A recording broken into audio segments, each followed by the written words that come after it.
Hey guys, this is Sean Kanan, and you are listening to the Then Is Now podcast. Rise and shine, my sinners. When Father Evil starts his day, he gets a little deadly.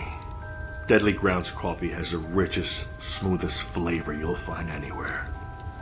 It's sinfully delicious. Once you go deadly, you never go back. Order yours at getdeadly.com. Coffee's so good, it's scary.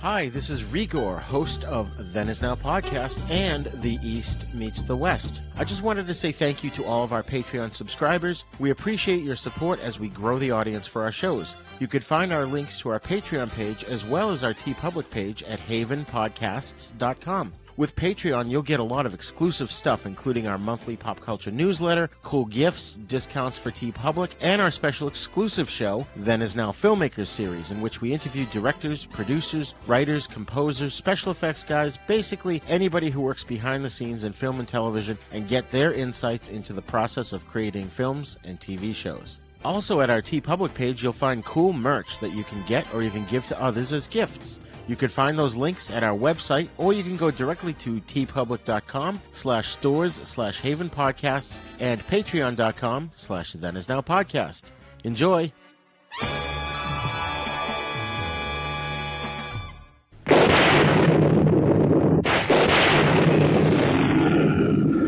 What kind of a sick school is this? Uh-oh, Dongo!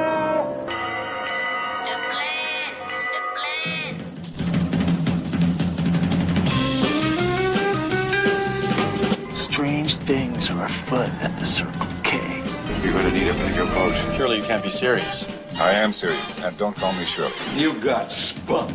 I hate spunk. Danger, Will Robinson. Danger. Oh, righty then. How you doing? Back off, man. I'm a scientist.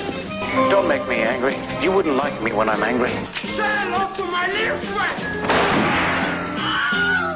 I love the smell of napalm in the morning. What are you people? On dope? Stop whining! I got a crap on deck that could choke a donkey. Who is your daddy? I'm sorry, but all questions must be submitted in writing. I'm sorry, Dave. I'm afraid I can't do that. Can I do that? I'll be back. A dynamite! Show me the money! Don't! Up your nose with your rubber hose. A what? I'm sailing! I'm sailing!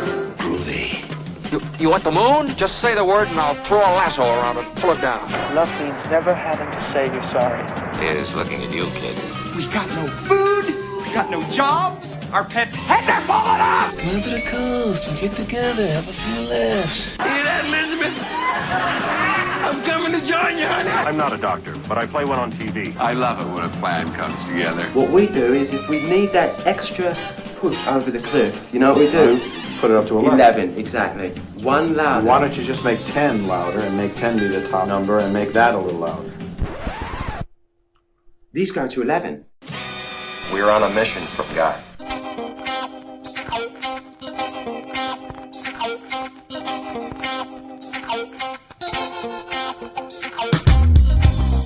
Hello and welcome to Then Is Now podcast. I am your host, Re-Gor. So our show is late yet again because a few weeks ago we posted 3 episodes in 1 week, and then our schedules, Chris and our schedules have just been insane lately. So anyway, I'm going solo again this time, and we have got a packed show for you, so I'm going to get right to it. I had the good fortune of interviewing the director, assistant director, writer, and some of the cast from a new independent horror film called The Last Possession. It's free on Tubi right now, and I highly recommend that you check out the film and then come back for some great behind-the-scenes discussion. Class is in session. I have a bad feeling about this. How could I possibly be expected to handle school on a day like this? Food fight! Hey, you in my class? I am today. I think you should consider transferring to shop class. Woo-hoo! Now, very few students are severely injured in shop class. Bueller. When you were in school, Bueller. did you ever cut class? Bueller. Yeah, I guess I did. Sure, most kids cut classes. Good, sign this. He's sick. I get so lonely when I hear that third attendance bell ring and all my kids are not here. 7 years of college down the drain. Fat, drunk, and stupid is no way to go through life, son. You lack discipline. As long as I'm here, there will be no grades or gold stars or demerits. We're going to have recess all the time. Woo! Go, play, and have fun now. Okay, folks, we've got a packed house today. Joining us are some of the cast and crew for the new horror film, The Last Possession. Before we dive into it, I'm going to read the synopsis of the film. And at the top of the show, I did put a warning that listeners should see it before listening to this because there's a potential we may venture into spoiler territory. I'll try not to, but you never know what could happen. The synopsis is as goes.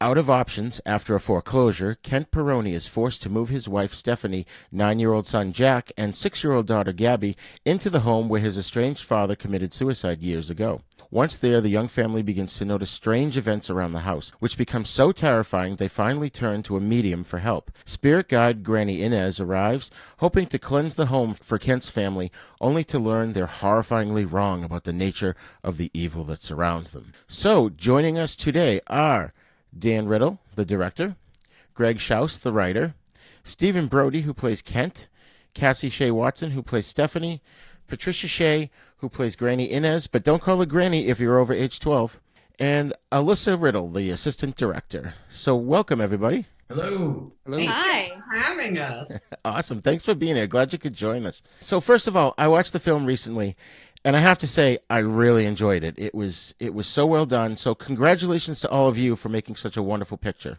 Thanks. We had fun making it. Excellent, excellent. And it's funny because I'm usually pretty good at figuring out where a story's generally going to go. And you guys went in a direction that I completely didn't expect. And I love that about the film. It was so good. I have to give credit to Greg for that one. That he kind of came up with the idea.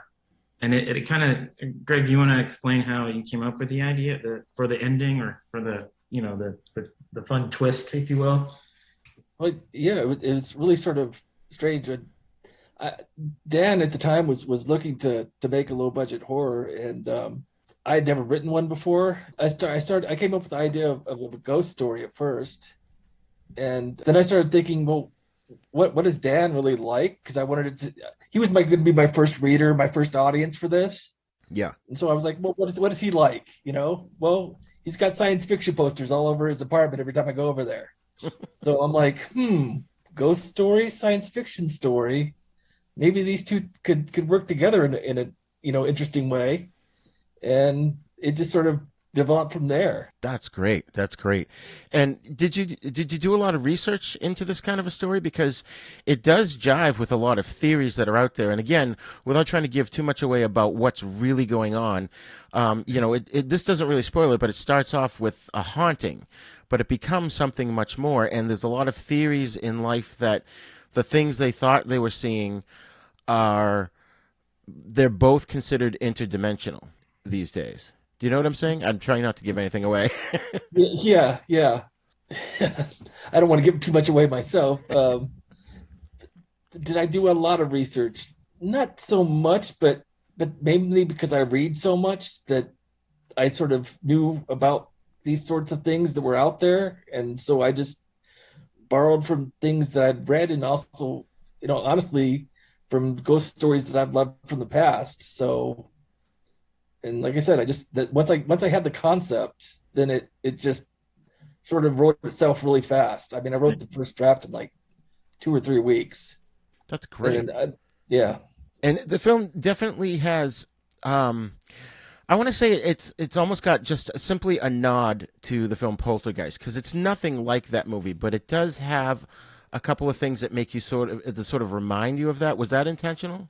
Not Poltergeist necessarily, but definitely, I've definitely seen that film, so that could be something that got in there that way. But I definitely love 80s horror, especially. I like those stories more because they seem to be more rooted in character. Yes. And that's the one thing is I really wanted you to like these people a lot before the stuff starts happening to them.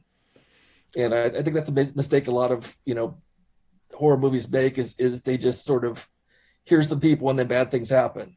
Rather than here's some people, see their lives get invested in them, and then the bad things happen. Yes, that's exactly how it worked for me, and I, as an audience member, and I really was able to.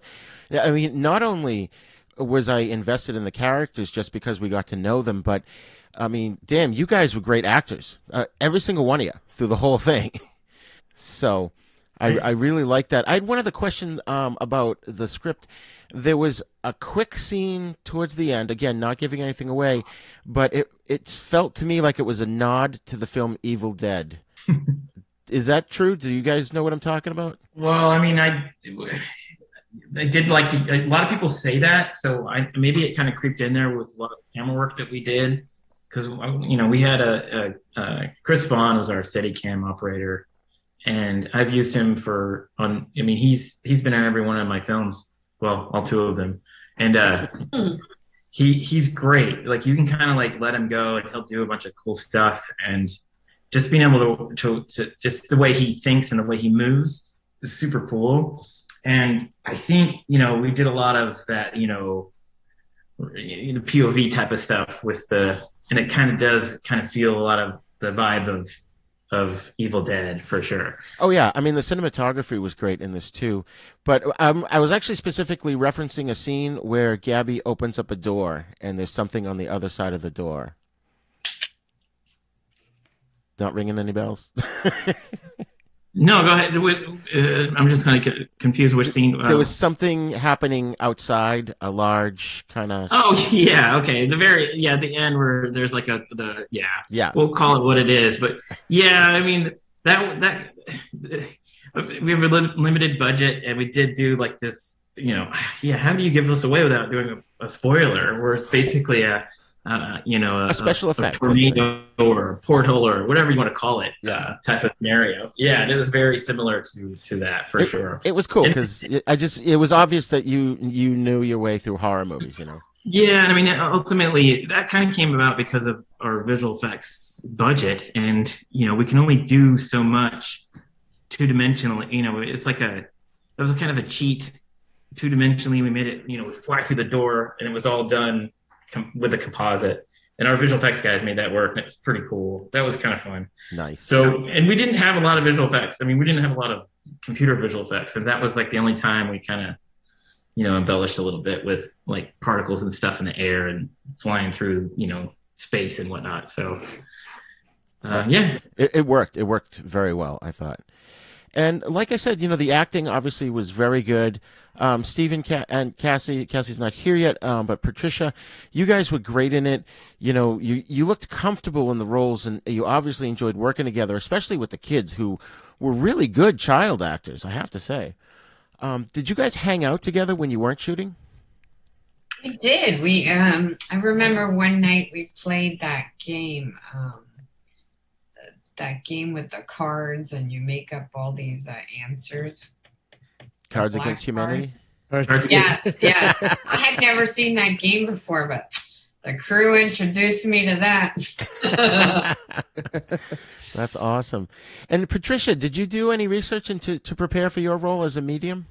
Oh, God, yes. I'm a Reiki healer and light worker, so I already kind of had I'm intuitive, so I really was very, very passionate about the research. I studied all the levels of clairvoyancy and the different types of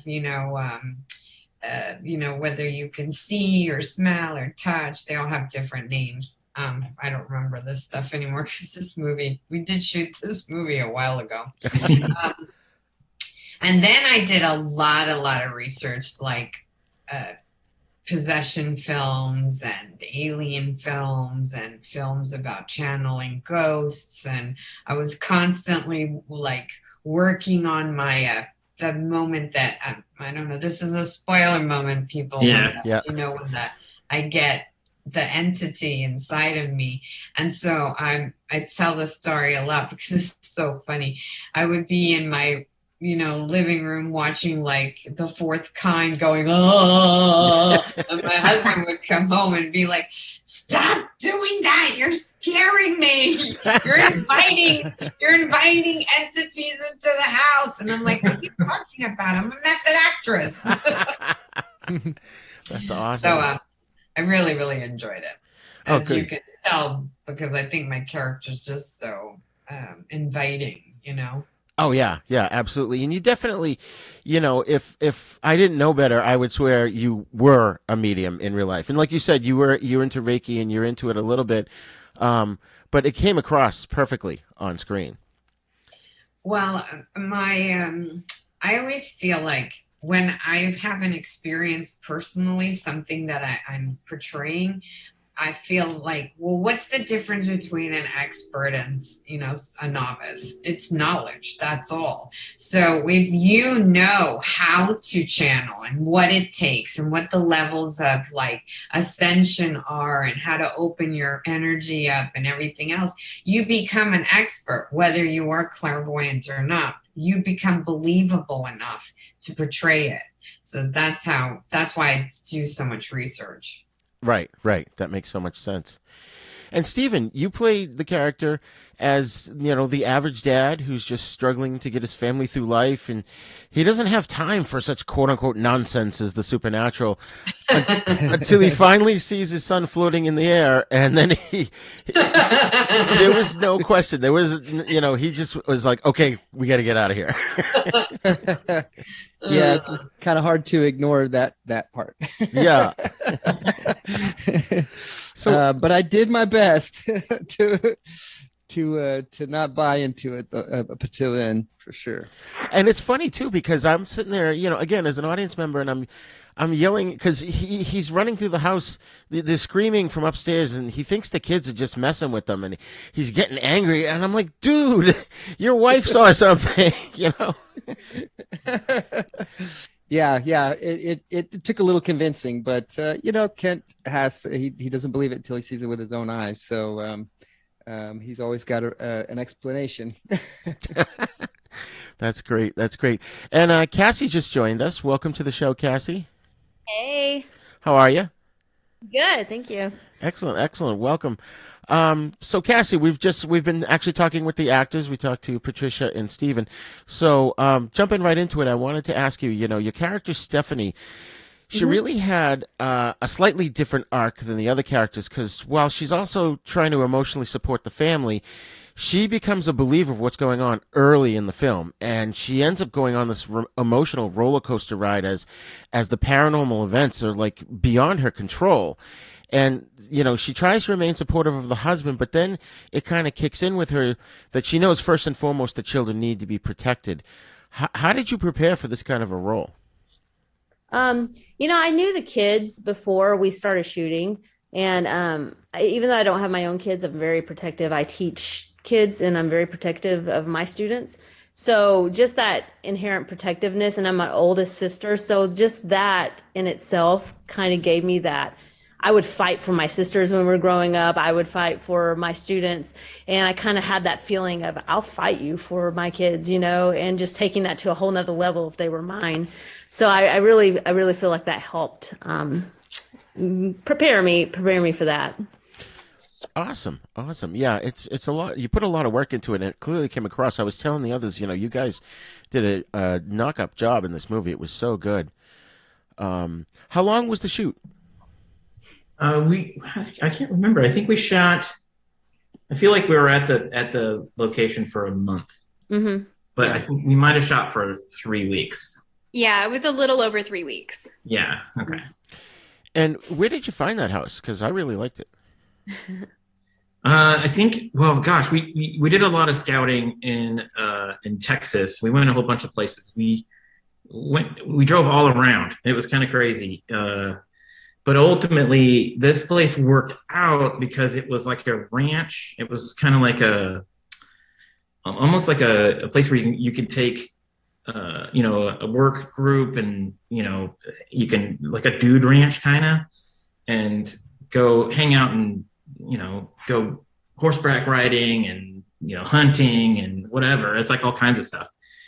but it had like a couple houses on the lot, and it had 3 houses plus a compound with a whole bunch of rooms and beds. So we ended up taking over the whole place and letting all the crew and, the actors all stay there. So everybody slept there, and we stayed there for the whole time. Oh, wow. And that was what turned me on to it. And it was great. So, and we didn't have to do a whole lot of company moves. We just kind of, moved across to another house, and we used one of the garages there as the basement.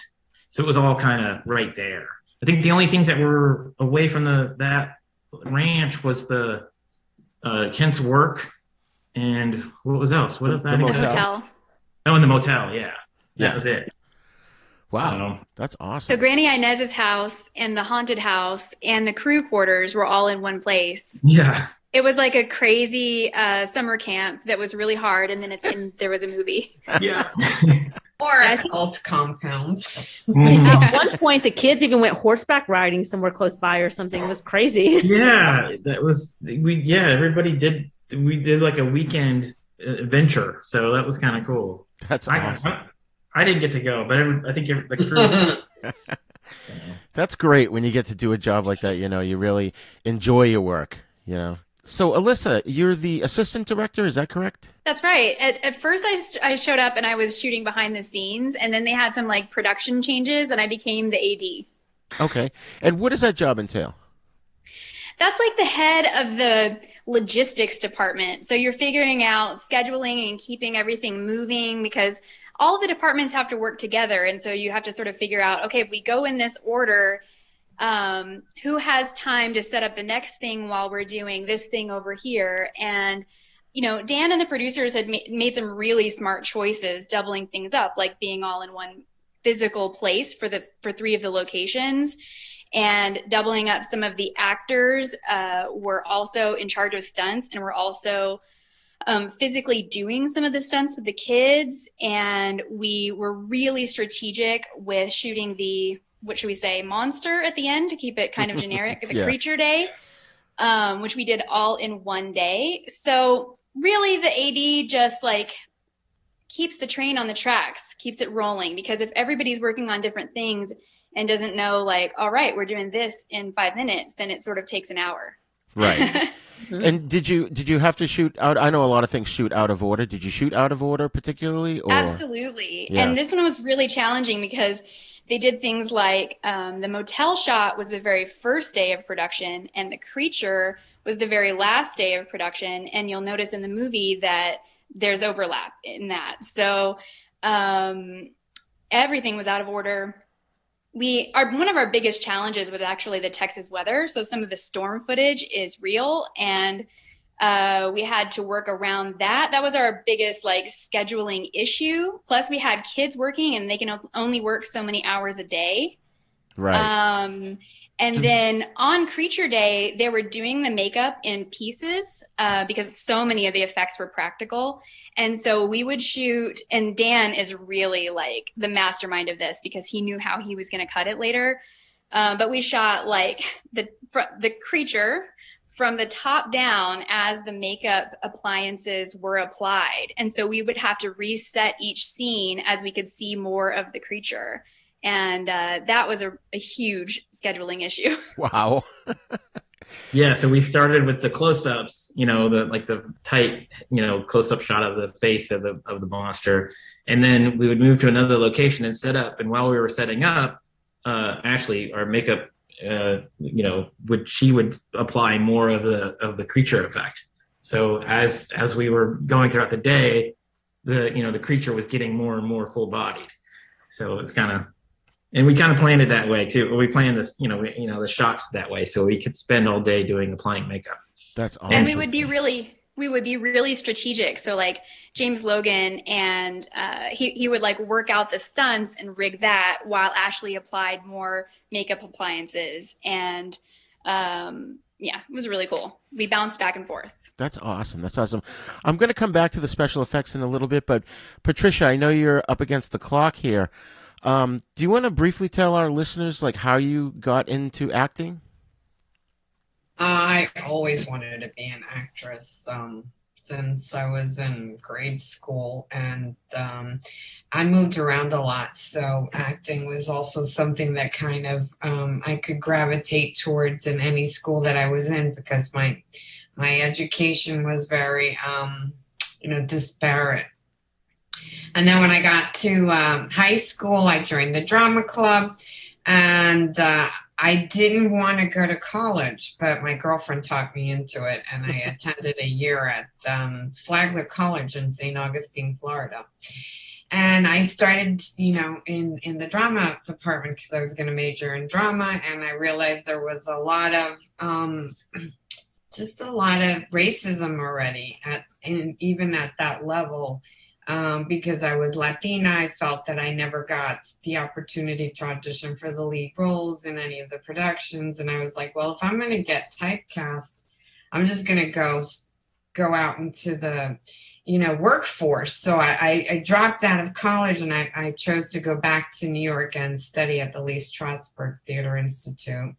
And that's where I learned that I needed therapy, because apparently you do a lot of method acting, which is, dredging up your past to help you kind of connect to the character's emotions. And so I realized that a lot of people in class were like lifers. I'd be like, oh, how long have you been here? And they'd be like, oh, I've been here for 4 years. And I'm like, 4 years? I'm not going to be in this class for 4 years, people. So I finished the course, which took me like 18 months. And then I just started working. I found an agent. I got headshots, and my first job was on Miami Vice. I got sent as an extra, and I ended up like worming my way into a speaking role, and it was a guest star. Wow. So I was forced to join SAG on my very first job, and I kept working. That's awesome. Do you ever find that when you're playing a particularly intense character and you have to get into these real deep, maybe even sometimes dark emotions, that you could take it home with you and not really mean to? I think maybe I used to when I was younger, but I've been working for 30 years in the industry now, and I've really take precautions not to take that energy home with me, because that's how I really find my characters. Is I find the essence and the energy. What's different about this person? Because everyone has different pace and rhythm. Right. So just doing all the work and all the research, and because I'm a method actress, I really learned to let go so that I don't bring characters home with me. Oh, good. But I do kind of, the accents, I do kind of stay in the accent, because then it just becomes very organic. Right. You don't have to keep relearning it every morning. Exactly. Mm-hmm. Yeah, that's awesome. What projects do you have coming up that you can talk about? I have a film called Beyond Paranormal, which is streaming on Amazon, iTunes, and Comcast, all the paid platforms. Right. I also play I play more of like a tarot card reader in that. Okay. And she's not exactly who she seems to be, so it's more of like she's like a trickster. And then I do have another film called Broom Street, which is doing the festival circuit. And it's the last movie that John Hurd did from Home Alone. Him and I had been longtime friends, and I produced that film. So I brought him on, and we played partners. It's 80s film about the heroine, the French Connection heroine that they stole. They were siphoning from the Broom Street police station, that the police themselves were stealing it, and they were selling it. Okay. And then they discovered these red bugs in it, and that's when they realized that all of the evidence wasn't heroin anymore. It was just flour. Wow. Yeah. And of course you can watch me on my show All Rise, which is got a new network. We're going to air on OWN this year in June. I play Judge Delgado, so it's a recurring guest star. I've been on the show for 3 seasons, and she's a bit of a no nonsense kind of character, very much like a Judge Judy. Well, that's awesome. Good for you. Thank you so much. Excellent. Thank you for being here with us. So while we're talking about the actors, Stephen, how did you get into acting? Oh boy. I'll try to make my story short. Well, in a nutshell, I was always really shy as a kid growing up, so I didn't do theater in school and any of that sort of thing. I got started way late as an adult because I just was afraid to try it. Didn't want to fail and look stupid and feel foolish and all that good stuff. So it took me a long time to get there, and it was kind of like therapy for me when I first started. I just other things in my life that I found that I was afraid to do or try. I have lots of friends and all that stuff. It's not, it wasn't like some, maladjusted weirdo or anything, but like I just there's a lot of things that I wish I could do that. I'd like to try that, but unless I was good at something, I didn't want to put myself out there. Right. So I missed a lot of opportunities that I regret, I guess. But anyway, there was a girl involved as well, and a relationship and all that stuff. And I just one day I was like, man, I feel like I'm all messed up. Like I have commitment issues, and I've got all these things that I just want to do, but I don't. And all anyway. So long story short, I decided like it was kind of like therapy. I just need to address like fear in general. Instead of having like all these issues I had problems with this long thing, I said, you know what? I think all of these are actually symptoms. They're not different issues. They're symptoms of just fear in general. So what can I do to just start addressing fear in general? And so I kind of jumped into acting, and because I figured, it's something I was always interested in, but afraid to try. And what else can you do where you're constantly being judged, constantly looking foolish and feeling stupid, and and all of that stuff. And I just jumped into a 6-week class, for intro to acting, and I figured it'd be a safe place, other people also starting out. And from the first class, I was not nervous. I enjoyed the heck out of it, and I was comfortable and made a lot of friends. And by midway through that class, I was already started auditioning and booked my first role, a little one-liner, and by the end I booked a couple other another couple lines, and I just been working since then. After that, got 2 agents, and I've stayed busy since. So and it has helped in other areas, like again, just like all just fear, you're afraid to try or look stupid, keeps you from doing so many things, including holds you back in relationships. So I've definitely, it has helped, and plus it's just been a lot of fun, so I love it. That's awesome. Yeah, well, good for you, man. And we had an actor recently on the show. His name was Hunter Redfern, and he basically said, like, if he had to do something in front of people, he would have anxiety, and he was sort of mentally able to turn that around into excitement. So he would sort of psych himself that, no, I'm not afraid. I'm actually really excited to do this. And then that really kind of helped him get into acting as well. That's great. So that's awesome. So Cassie, you're up next. How did you get on this path of being an actress? Well, for me, when I was in 2nd grade, I saw a school play, and it was that moment that was the first feeling of, I want to do that. And so all my life from that point on, it's when I wanted to act. So when I moved schools, and I started acting in my new school, and I just kept it up through college. And I went to UNT, University of North Texas in Denton. And I majored in acting there, started doing musicals, started singing. And then I did theater up until I was about 20, 21, 22.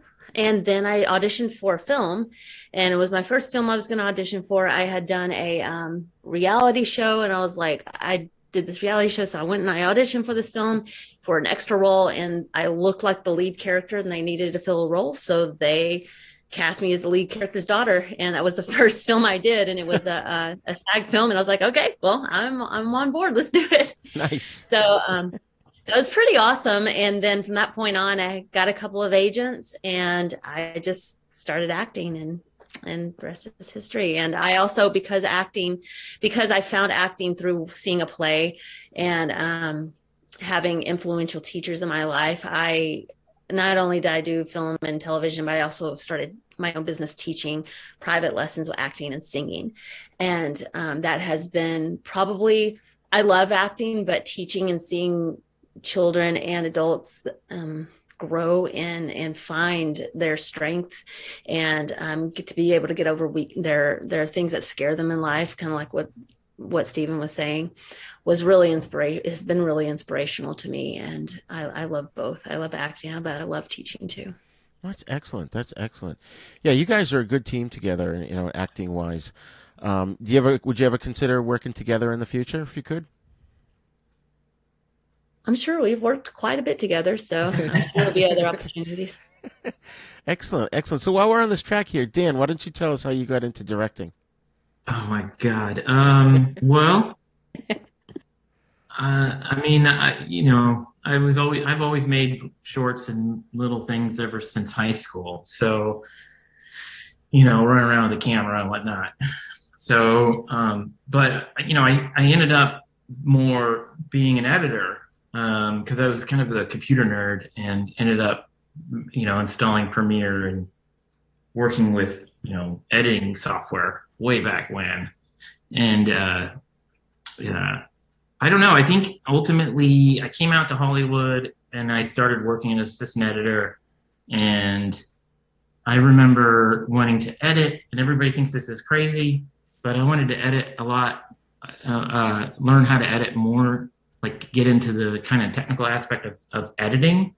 Yeah. And so I kind of dove into directing so I could have footage to cut, which, is kind of backwards. I think everybody wants to be the director.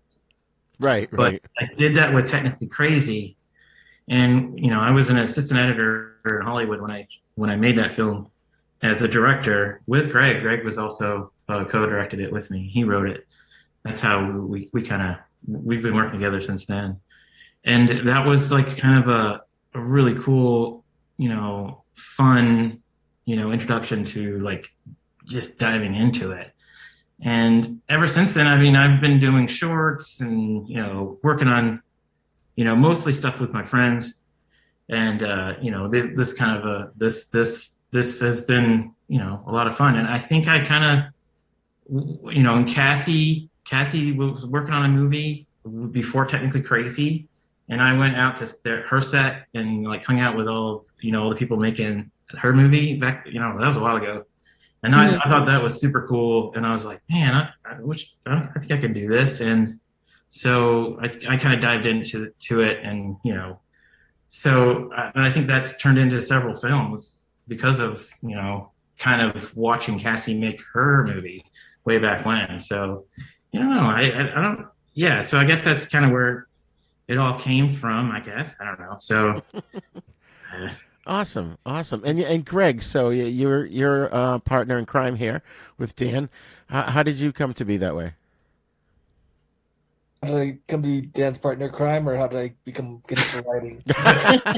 I was a roundabout way of saying, how did you get into writing? Okay. Oh man. Shame and alcohol? No, I don't know.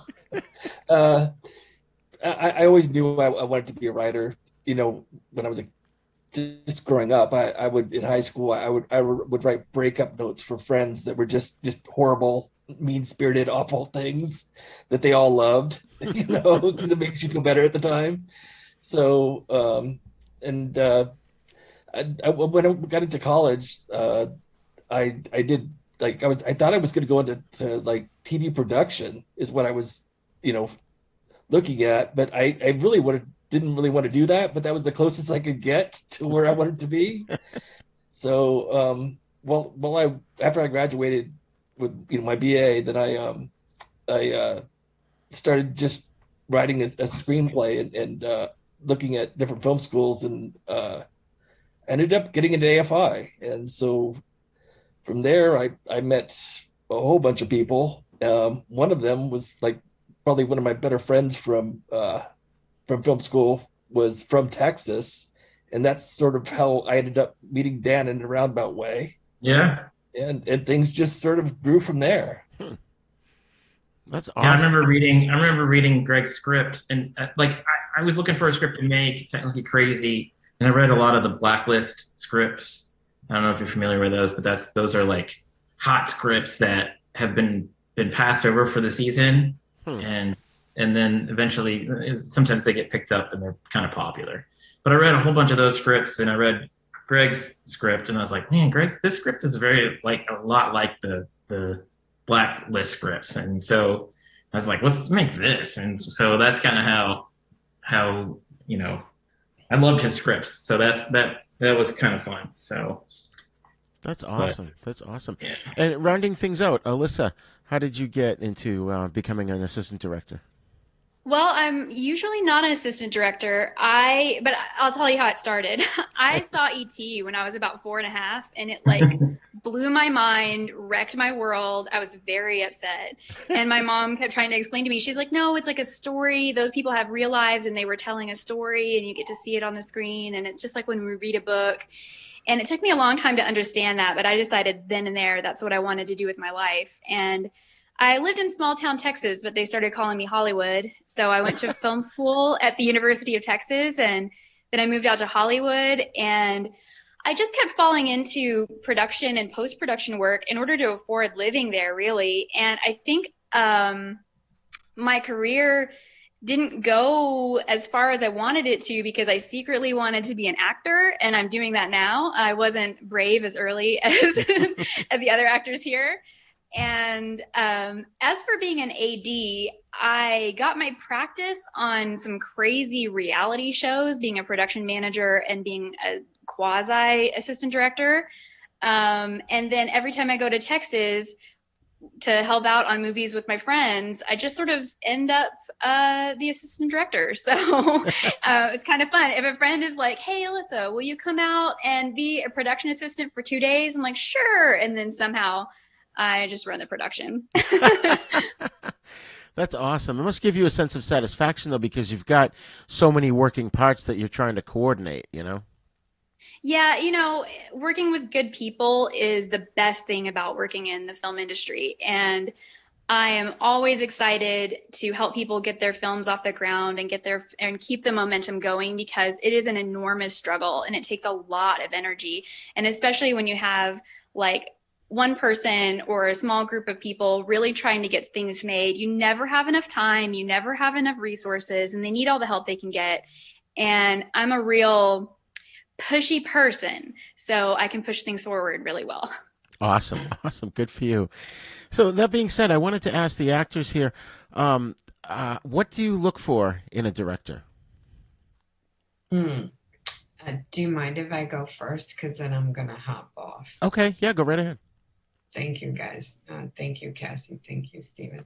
I look for someone, well, if it's a first-time director, I look for creativity, you don't have to have the experience, but you need to have a certain fearlessness and collaboration with the actor, because if they're kind of learning on the job, then there has to be an expert, right? So if you're a first-time director and I'm a seasoned actress, then there has to be a collaboration between the two of them. You're gonna let me kind of do what I do, and I'll let you guide me, but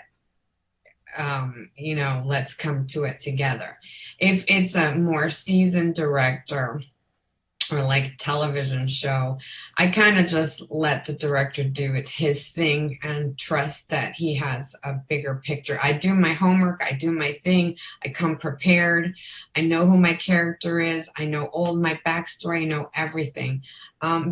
Once in a while I'll question a line or something, but I really just let the experts do their work, So that's kind of how I approach directors. Excellent.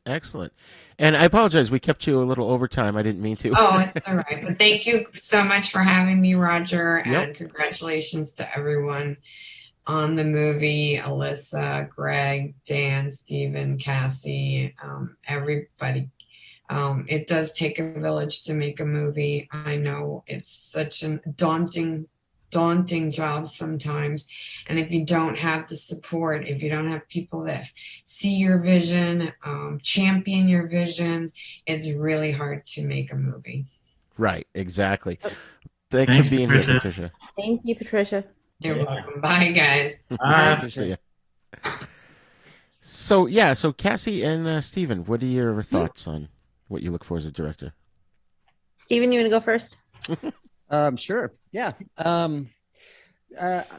mean, I kind of have a lot of similar views like Patricia, but for me, yeah, I mean, certainly I like to work with a director who has a strong vision for the project and has done their part. Certainly, I've worked with a wide variety of different directors, but yeah, it's great when you work with someone who knows the characters even as well as you as the actor, and not just only camera angle or this and that. So someone who really knows the story well and has a strong vision, but at the same time is willing to collaborate as well. That's really great. It's sometimes you get directors that don't really.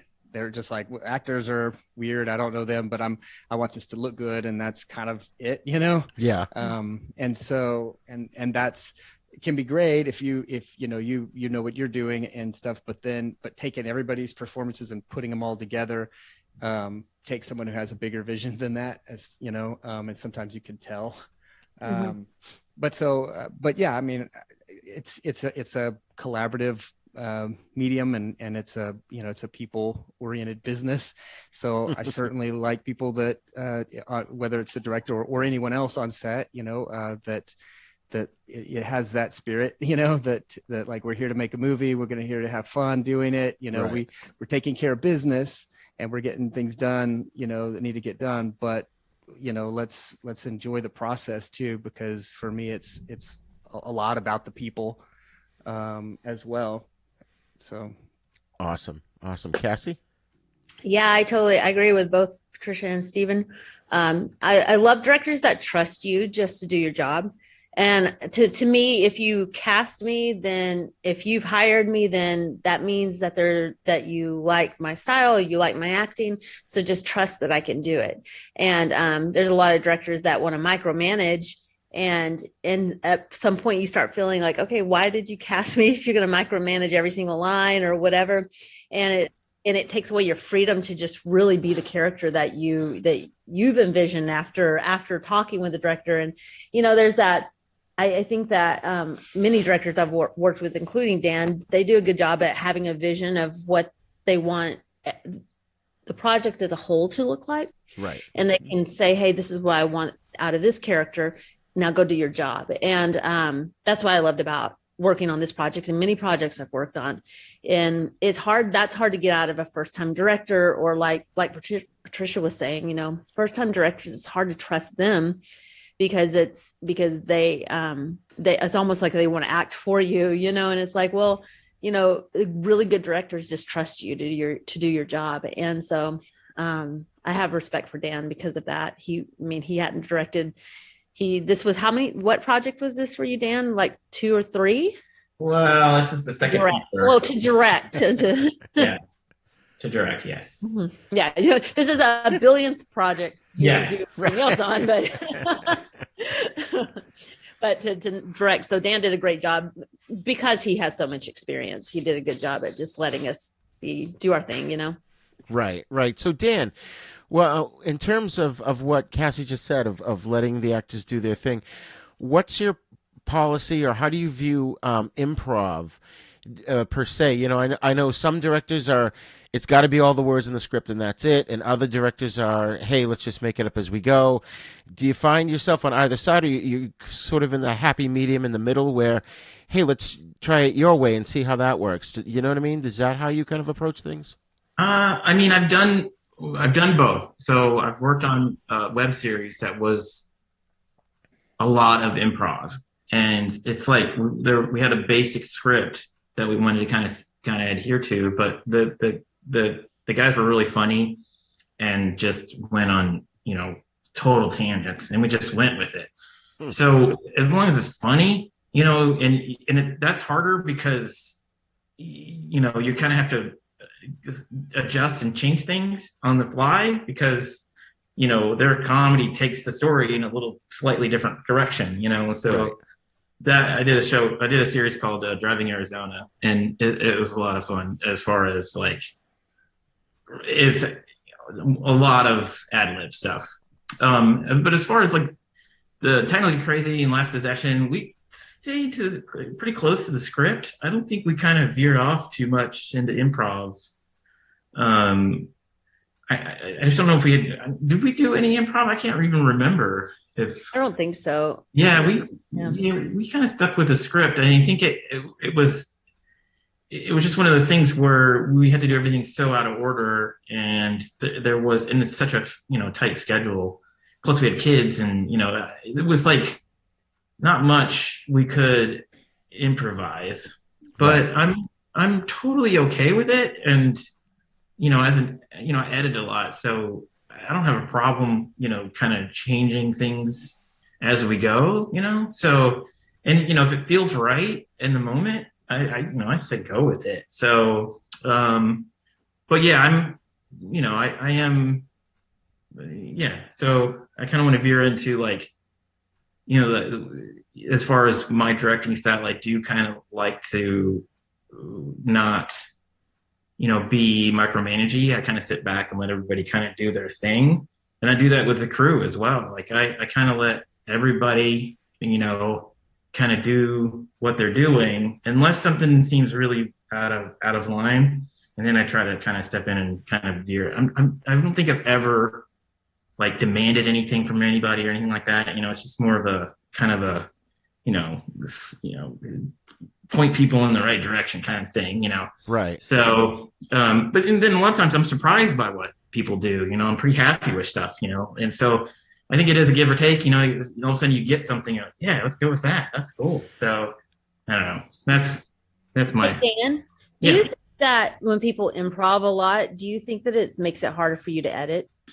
Yeah, but I mean, if it's funny, I deal with it. So, and I've been on TV shows with 100% ad lib stuff where I've turned over half-hour shows that are like an hour and a half to edit, and just because they ad lib so much, and then we have to sit down and go through all the different versions and kind of decide which one is the best, and it takes a long time, but it's ultimately it's fun because you have a lot of options, and some stuff is more funny, so you just kind of have to go through it, but it's I don't find it harder to edit, if that makes sense. You are a seasoned editor too. You are pretty amazing. I think most editors aren't as good as you to be able to do that too, so that helps.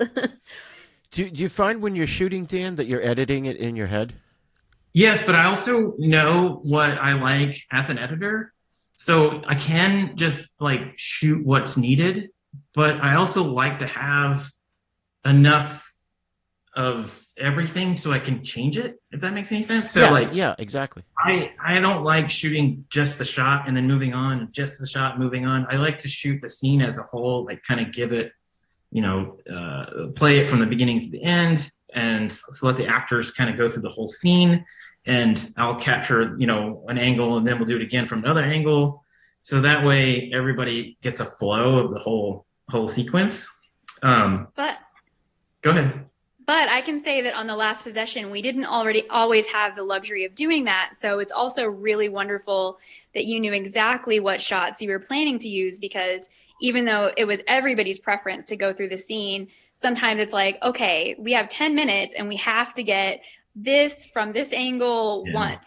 And Dan knew what angle and what to get and how to tell the actors, okay, I just need exactly this movement action word.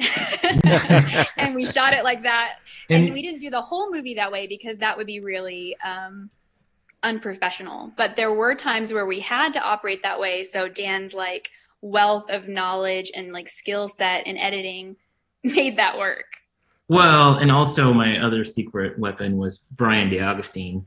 He edited the movie with me on set. So while I was shooting, he was editing. Yeah. So he would put scenes together and I would go look at them and kind of like go, yeah, okay, yeah. And then, he would always do stuff that's pretty great. And I'd be like, oh yeah, okay, cool. That scene's done. Let's move on. I don't have to. And there was some times where, I missed something and Brian was like, hey, I need this. And I'm like, you're right. And then we went back and got that shot.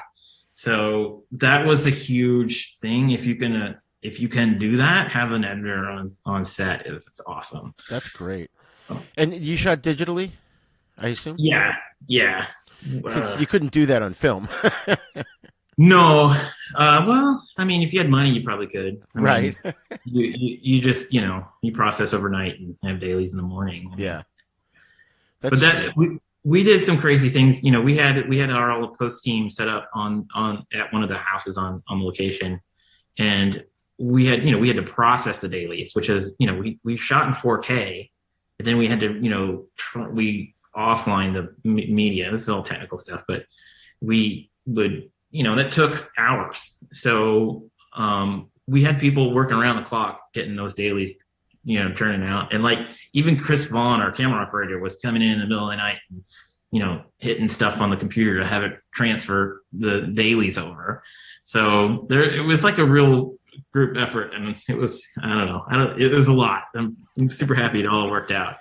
That's amazing. Yeah, and it's clear in the end. I mean, visually the movie is very beautiful. And correct me if I'm wrong, because maybe I blinked, but that opening sequence, that was all one camera shot, right?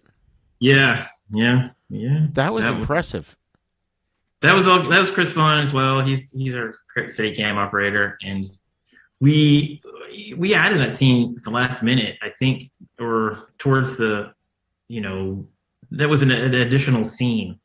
Because we were trying to figure out how to do credits. We were going to do credits over that. We were trying to do something cool. We wanted to have a cool, I always like to have a really interesting first shot. And that's kind of a thing. I have a good first shot, a good ending shot is like one of the things I try to do.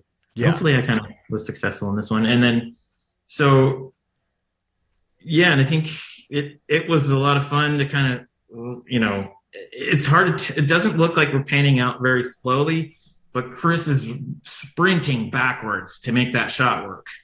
So he is running, and I'm pretty impressed with that. So it turned out pretty great. I love it. So. I'm surprised because like you said, the camera's moving slow. It doesn't feel like it's moving fast, but he is running. So it's just, I guess, so the way the shot works. So, but yeah, it was cool. That's great. So, and this can be any one of you. Can you tell us about some of the other actors in the film? We had Dan Escudero played Hector, Tom Proctor played Kent's father, James Logan, who was the sheriff as well as the stunt coordinator, correct? Yeah. So Tom is known as Tom Proctor is known as a stunt guy, and he is super popular in the stunt community. And I'm good friends with James Logan. He's like one of my first friends I met out in Hollywood, and James is a stunt guy. He's kind of a legend now. He's been in everything. Just look at his IMDb; it's insane. He's 180 movies or something like that. It's ridiculous. Yeah, I did look at it. He's great. I tried to get him on. He's super busy all the time. So yeah, but he was like, I was like, I'm trying to get this guy Tom Proctor to play the dad because he's kind of creepy looking, and he'd be perfect for the kind of like.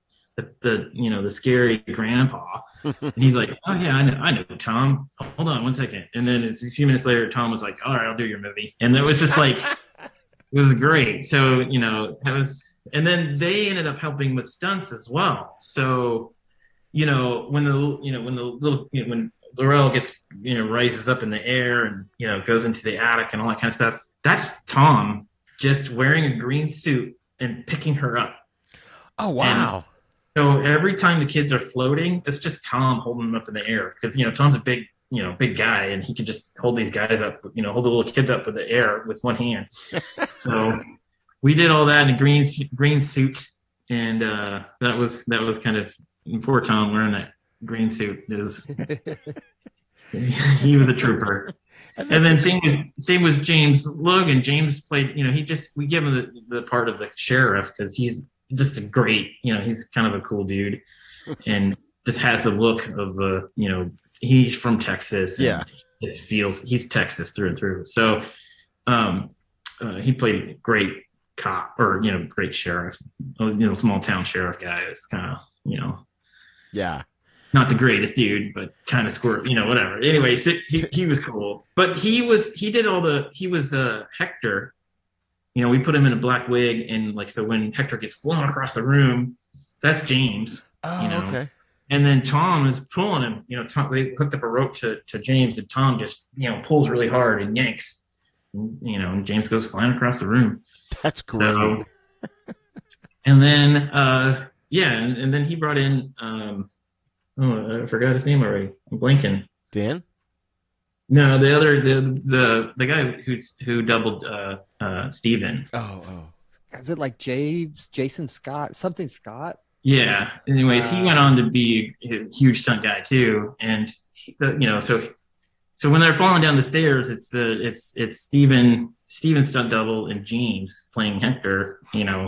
That's all. That was a hard stunt, and those guys did that, and it was pretty awesome. So we got some cool stunts for our budget doesn't allow for high-end stunt work, but we got these guys are professionals, been doing it for years, and we got some really great cool stuff with just two guys. So it worked out great. I don't know.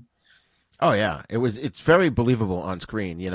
That's the thing about this film is it may be a low budget film, but it doesn't it doesn't look like a low budget film. You did a good job of making it look like it had a pretty, higher budget. Thank you. Yeah, I tried to make it as, feel like a big as we could. So. Right. And how was it to work with the kids? Because they were, I swear they were. A lot of times when you watch a movie that has kids in them, they're either bad actors or they come across as obnoxious. And these kids reminded me of my own kids when they were little. I believed that they were you guys' children. I got to give Cassie this one because Cassie was our link to the children, and she's Laurel was one of her students. Mm-hmm. So I don't know, Cassie, you want to talk about Laurel? She was amazing. So Laurel I started teaching her when she was 3. She knew how to read at the age of 3. And she walked into my class. She's like, I want to do singing lessons. And I said, well, you have to know how to read. And she's like, okay, I do. And she started reading. And I was like, okay, you can take lessons. So, she was my prodigy child. And I teach her to this day. She's a voice. So she's pretty awesome. But at that time, she was like 5 or 6. And Dan had come in. I asked Dan to come into a workshop I was doing with my students, a commercial workshop, and Laurel she was hamming it up for him, and she started talking to him, and I was like, Dan likes this kid. and I read the script that Dan was thinking about doing, and I was like, okay, we got to make this work and I said, I bet Laurel would do this, and she was so on board. And when we did this, we made it work. And Dan, she loved Dan. So it was great working with her because I knew her, had a relationship. And we had also worked with the other kid. Also, Sawyer, yes. It's been so long. We also worked with Sawyer and Sawyer. So both of them together, they were just good kids, and they were so excited to be on set and just acting. And they had all their lines memorized before everybody else. And that's the shame. The kids were great. The other thing is you kind of want to find the kid actors that don't finish their line and then smile and are like, look what I did. And they didn't do that. And I don't know. There's like a Disney-ness to a lot of kid actors. Yeah. That this didn't. It wasn't there, and they felt more realistic and more grounded, I guess. Yes. And it just worked. And then of course, Greg wrote some cool characters for the kids to play. So that always helps too, because they're doing realistic things. So. Right. And Laurel played it with like innocence, but she was also fearless at times too. Yeah. I wanted to add, this is Alissa. I wanted to mention that they were super professional. They were like incredibly prepared. They didn't just know their lines, they knew the entire script. And I remember once we were working on a scene and it wasn't quite working how Dan wanted it to. And I was like, all right, let's try to do each other's lines. And they flip-flopped parts and were able to go through the scene doing the opposite character's dialogue. And they could do that like immediately, no problem. And Sawyer played such a little kind of a brat in the show, but he was the sweetest little boy, like such a sweetheart. So I was really impressed with both of them. He was also paying attention to everything, and he wanted to give pointers and like helps us with scenes. And I was like, yeah, dude, bring it, Nice. And I know he helps with like just we're trying to figure out little things like how to, I don't know, he just figured stuff out and was like, why don't we do it like this? And we're like, yeah, that'll work. And we kind of went with his ideas. So he was in it, awesome, which was great. That is so cool. That is so cool. So in terms of some of the special effects, I gotta know, how did you do the hole in the ground? Oh, if you could give away a trade secret. No, I mean the hole. It was dug. I mean, we dug a 4-foot hole, and the problem was we were in Midlothian, Texas, and that whole area is limestone, and I didn't really know that. And so the guys that ran the ranch, this Casey, he is such the nicest guy. Like he was so excited we were there because he's like a huge Star Wars fan and like loved movies, and he was super excited that we were making a movie out there. And so I asked him, I was like, hey, can you guys dig a hole and we kind of plotted where we wanted it in the backyard, and I was like, right here. He's like, yeah, sure, we'll take care of that. And then we went off to go shoot Steven's scene in the lab. And then when we came back, they were still digging that hole. They've been working on it all that for like hours. And I was like, what's going on? And he's like, it's solid limestone. It's solid rock. And they had like jackhammers and backhoes, and like they got all the big equipment out there to dig this 4-foot hole. And it took them like I don't know, all day to dig it. And then I was just like, oh my God, I had no idea that it would take that much work to dig this hole. So, but to make it look deeper, there's like that low angle shot of them looking into the hole. We just put a mirror in the bottom of the hole, and then had the camera pointed down so it looks like we're deeper in the hole. Oh, okay. That's a little trick. We kind of had to go hunt for a big mirror. I don't remember how we found that mirror. I think it was just on the property. It was, but I had it for years. I kept that mirror for some reason. Oh, yeah? Yeah. That's awesome. Okay, cool. Wow. But yeah, so we put that in the hole, and then, of course, the POV looking down, that's a visual effect we kind of added that make it look like it's an endless pit of, Oh, okay. Okay, that makes sense. Wow, yeah, because that was really believable. And who were can you tell us a little bit about like the people that were involved, because with the various special effects you had going on, because you had visual effects but then you had makeup effects and then of course some of the the stunt work you said. Ashley Levy was our special effects makeup artist, and she's done a whole bunch of stuff. She was on Scream, the TV show. I worked on Scream as an editor, and she did all the blood makeup for that. Okay. And she did Cold Summer. I don't know if you're familiar with that. No, Black Summer. It was a zombie show. Yes. Yeah. And that's amazing. She does all the horror, gore stuff. And then she also does beauty makeup and everything. So she did everything. She was the one that came in. We had a very low budget for the monster. And she was able to pull it off with nothing. And wow. It was so awesome that what she pulled off for us. So I don't even understand how she did it. So she was setting actors. She was like doing the actors' makeup, and then as soon as the actors would go to set, she would work like hand molding and hand painting the creature appliances. So she built the creature like in parts throughout the whole time we were shooting. So that's amazing. And then applied it all the last day of production, which was. I had worked with Ashley on The Last Word right before this, and that's how I knew of her, because she was they were pretty fast paced on that show too. And Dan, we didn't have much budget, and I just reached out to her and said, "Hey, dude, can you do this?" And she's like, "Yeah, I can build a monster, sure." Okay. So that's awesome. So yeah, she was good. Well, thank you, Cassie. That is so cool. Cassie is she helped us out a lot of the acting, the casting, and yeah, so she's got a associate producer credit, and that's why. Did a lot of behind the scenes secretive things and helped us out a lot. And that's the great thing about, the independent productions is that you don't have 5,000 people working on it. You've got, a much smaller amount of people, and everyone or almost everyone is wearing multiple hats. And it's just good for the collaboration process in terms of putting it together, because you're all working towards this goal.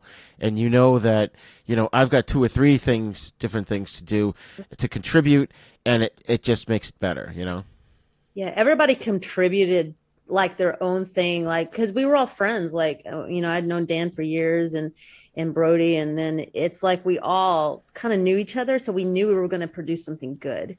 And when that, you're willing to ask for favors from people and say, "Hey, I'm cashing my favor because this is going to be awesome," Yeah, that's great. So as we start to wrap up here, I just wanted to say, obviously what we've talked about, and by virtue of you all being here, you definitely bonded as like this big happy family, which is great. So let's go around the table and talk about what upcoming projects you all have. Dan? I just finished a movie called The Disappearance of Toby Blackwood, which is in the festivals right now. And it's about a YouTuber conspiracy theorist that disappears, and their friends try to find out where he is, but they can't leave their house because it's during COVID lockdown. So they do all the internet sleuthing and call people and FaceTime and like try to figure out what happened to him. And it's a comedy. That's awesome. Greg?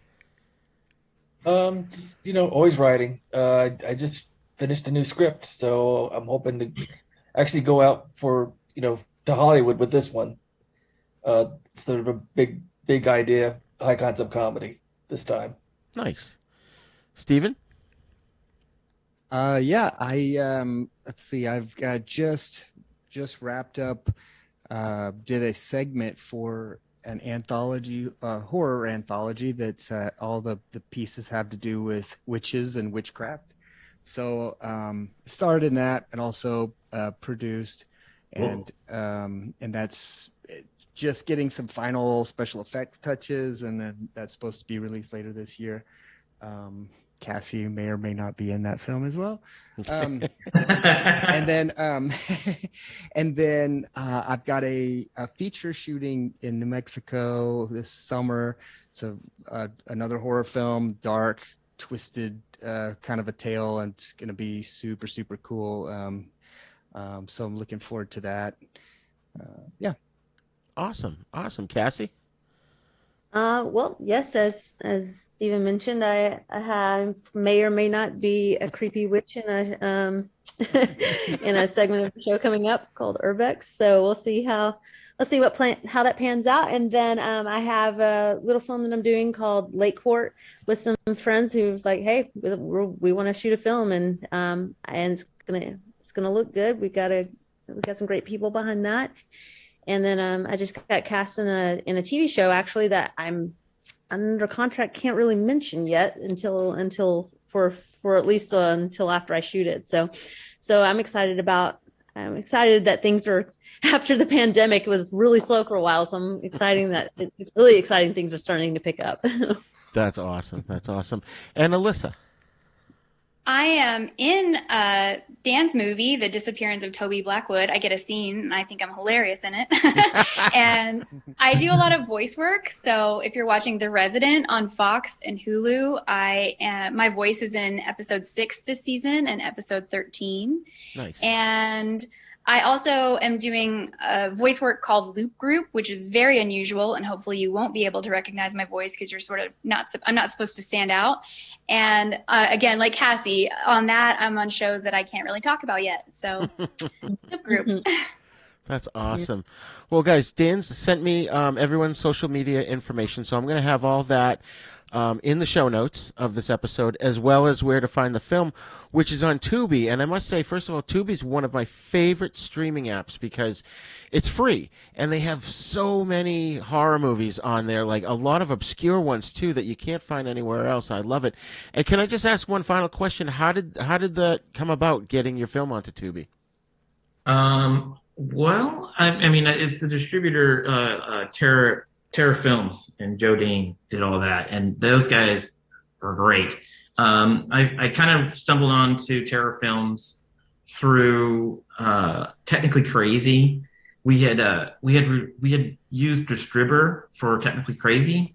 And I don't know if you know anything about Distribber, but they're notorious. They went under and stole all the filmmakers' money, and everybody's movies were in limbo because it was like, I don't know, it was a nightmare. So luckily I was able to get, our movie kind of out of it, just because our movie, we went with Distributor and then they went under. And so it was like right at the tail end of it, or right when it happened. So I was able to pull out and distribute it myself. But in that, so there was a Facebook, group that was all complaining about Distributor, and Joe was kind of from Terror Films was kind of the leader of, getting to the end, getting to what happened and why, and getting, helping out all the filmmakers get their movies back, and, all kinds of stuff. And he has, he has his own distribution company, and I just, kind of went to him and said, "Hey, I got this movie. I need some help. What do you think? And these are some of the issues that we have with it." And he just kind of was like, "I gotcha," and got us on all these. He took over and helped us get it everywhere. So it's going to be on. It's on everything, like all the different things. And what's that one? I can't think of the name of it, but it's like Roku one. Is that what? Roku? Yeah, thanks. Oh, okay. We got on Roku, and then we're gonna get on. I can't really say, but there's like 2 other big ones that are in the process of happening, and it's just like, this is awesome. It's like all this momentum of the movie has been great, and we've gotten a lot of hits. I think it's been doing pretty well. So we're kind of. I'm excited about that. So, and there's a lot of eyeballs watching it. So it's kind of cool. That's awesome. That's awesome. Well, good for you, and good for you for being able to get out of that. We had a guy on who did he's in the middle of making a documentary about exploitation films, and one of the things we talked about was back in the day, in the 70s and 80s, there were a lot of shady distributors that ripped off people big time, and a lot of people's careers were ruined because of it. So you lucked out, man. Yeah. And Joe got us out of that. So that's kind of why I kind of like hit him up. So he's great. If you got a horror movie, talk to Terror Films. They're awesome. So excellent. Well, you guys put together an amazing film. You should be proud, because I believe it's an inspiration to other creative people and other independent filmmakers and actors and everybody behind the scenes. So just go out and make a movie, and do it to your best, to 110% of your ability, because that's what you guys did. And look what you did. It's an awesome film. Thanks, man. Thank you. Thank you. Awesome. Well, thank you guys for joining me today. Maybe we'll come back and talk to you guys again for your next projects. That would be awesome. Yeah. Thanks, Roger. Awesome. Thanks a lot. Thank you. Well, I hope you enjoyed my interview with the cast and crew of The Last Possession. It's free on Tubi, so you should definitely check it out. And I really enjoyed it. I think it's worthwhile to help support these independent horror films. There's a lot that come down the pike, but there's very few of this high quality. So Last Possession is one that you really should take note of.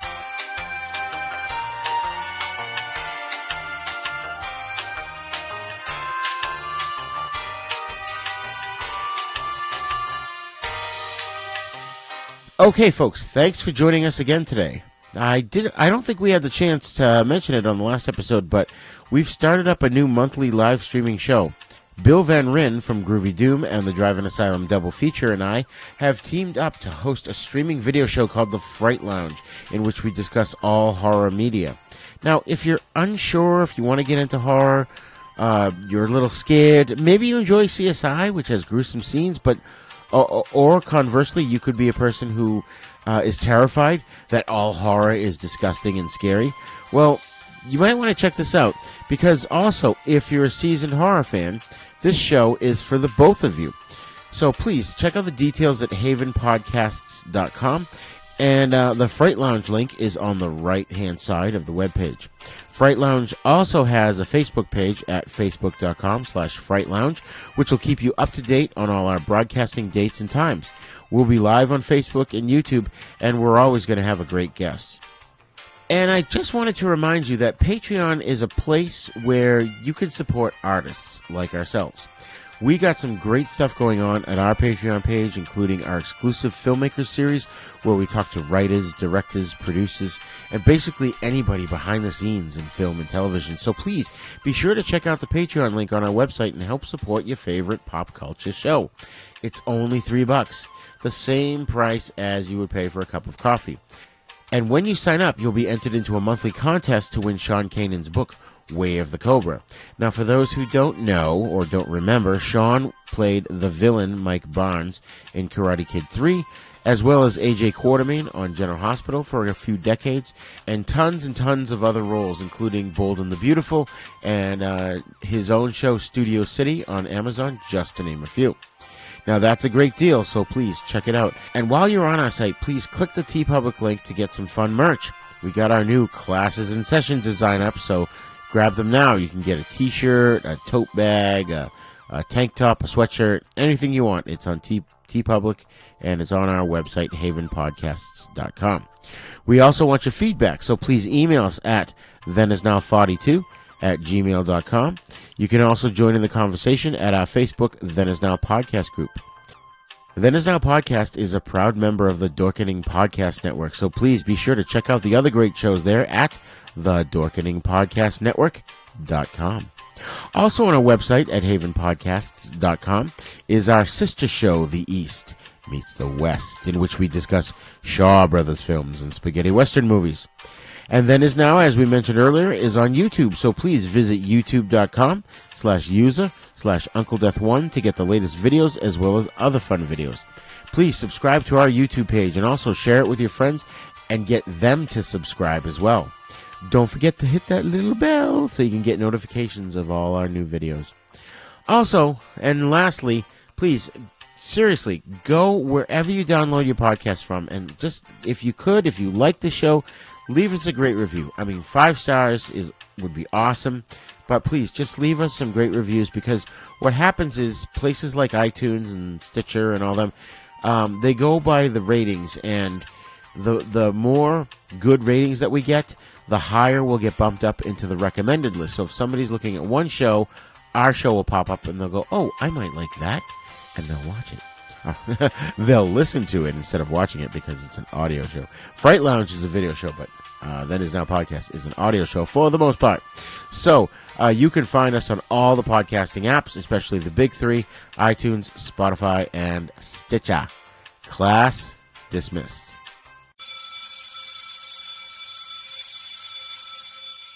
Then Is Now podcast is intended for entertainment, educational, and informational purposes only. Sounds, music, and clips played during this podcast are the property of their copyright holders. All original content is copyright Jupiter Media.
For more shows like the one you just heard, check out the Dorkening Podcast Network at thedorkening.com.